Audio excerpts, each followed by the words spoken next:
I've been using DC Universe Infinite, and I generally think it's one of the best subscription services you can get right now. And obviously, I'm not sponsored by DC. I just really love this service and wanted to talk about how much value I've personally gotten out of it.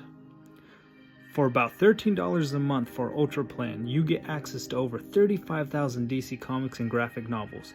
When you actually think about how much it would cost to individually buy even a fraction of those comics, $13 a month is kind of insane. And that's probably my favorite thing about the service. I don't have to worry about whether a comic is worth buying before I read it. I can just explore. If I see a character I've never heard of, I can look them up and start reading. If I'm reading one comic and it references another issue or series, I can jump over and see what's happening. If I don't like something after a couple issues, I can move on without feeling like I wasted my money buying it. And that's a great feeling. That's especially important for me because when I'm doing something really ridiculous with DC right now. I'm basically trying to explore the entire DC universe. I decided to go way back to around 1985 and 86 and work my way forward. I'm reading characters like Aquaman and Zatanna, along with Wonder Woman, Superman, Batman, Flash, Green Lantern, Green Arrow, and eventually all the different teams of crossover stories that connect everything together. I'm not trying to speedrun 40 years of comic books either. I'm taking my time and actually learning who these characters are, meeting their villains, seeing their relationships develop, and watching the DC Universe change over the decades. That's what has made DC Universe Infinite so much fun for me. I might be reading one character and suddenly another DC character appears. Then I'm thinking, okay, who are you? And suddenly I've got another series added to my reading list. And that's exactly what I wanted from this experience. I don't just want to read the biggest Superman and Batman stories and call it good. I want the lore. I want to know these characters. I want to feel their pain, their struggles, their trials and tribulations, and see them surpass them. I want to understand why certain friendships matter. I want to recognize villains when they suddenly appear. I want to understand references to events that happened years earlier. I want to eventually reach a massive DC crossover events and actually understand why they're important instead of just reading them because someone online said they're essential.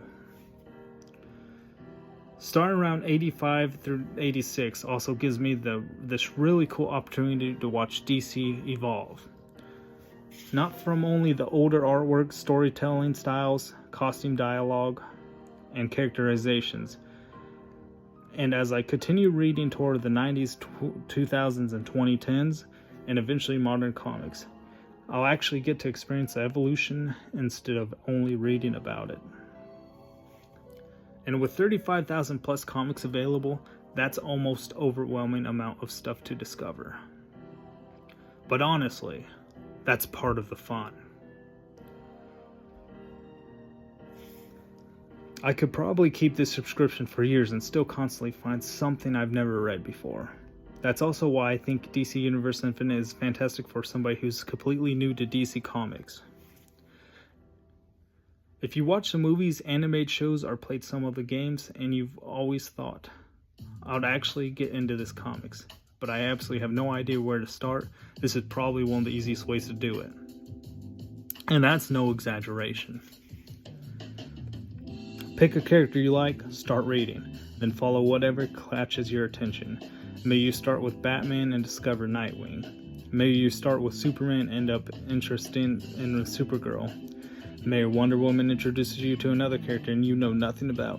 Or maybe you even randomly click on Zatanna and suddenly you found another character you love. You don't need to understand everything before you start. I'm learning that myself. I'm jumping into decades worth of continuity and sometimes I'll come across a reference where I have absolutely no idea what they're talking about. But instead of that being frustrating, it's actually becoming part of the experience. Because now I can go find that story too. and that's where the subscription model works so well. If I were physically buying every comic necessary for what I'm trying to do, I'll probably financially destroy myself. It's just simply absurd how much it would cost. Instead, I'm paying $13 a month and essentially getting this enormous digital DC library that I can explore whenever I want. That's also why, personally, I think they might be the best subscription service I'm currently paying for. Especially compared to something like Netflix and especially Disney Plus. Obviously, those services are completely different because they're focused on movies and TV shows, while DC Universe Infinite is focused on reading, but purely from perspective of how much entertainment I'm getting for my money. DC Universe Infinite wins for me. A Netflix show might give on and on. And that's before even getting into the Justice League and the Teen Titans and other spin-offs and alternate universes and weird little corners of DC history. At the pace I'm going, I have years of entertainment here.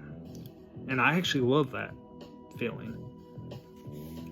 I'm not trying to reach modern DC as quickly as possible. Part of the experience for me is eventually being able to look back and realize that I personally read through decades of these characters' histories. Someday I'll finally reach the 2020s, see something happen to a character and actually remember stories involving them from the 80s and 90s.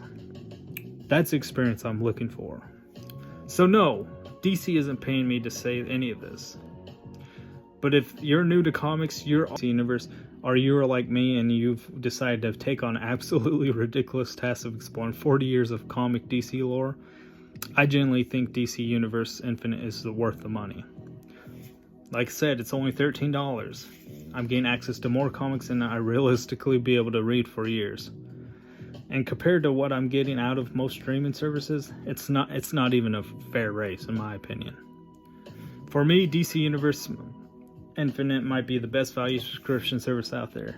Now I just have somehow to make it to 85 all the way to 2026. So, wish me luck on that adventure. And obviously there's competitors like Marvel Unlimited, and I think that is probably worth the value as well. So, I haven't tried it, but that may be my next journey one day. Well, that's all I got for you. Otaku Coda, about to sign out. But let me ask you one thing. Do you guys subscribe to any of these services? Are you part of the 7 Seas and maybe Pirate Era comics and other things? Leave it down in the description. In the comment section, I mean. I'll see you next time. Otaku Coda signing out.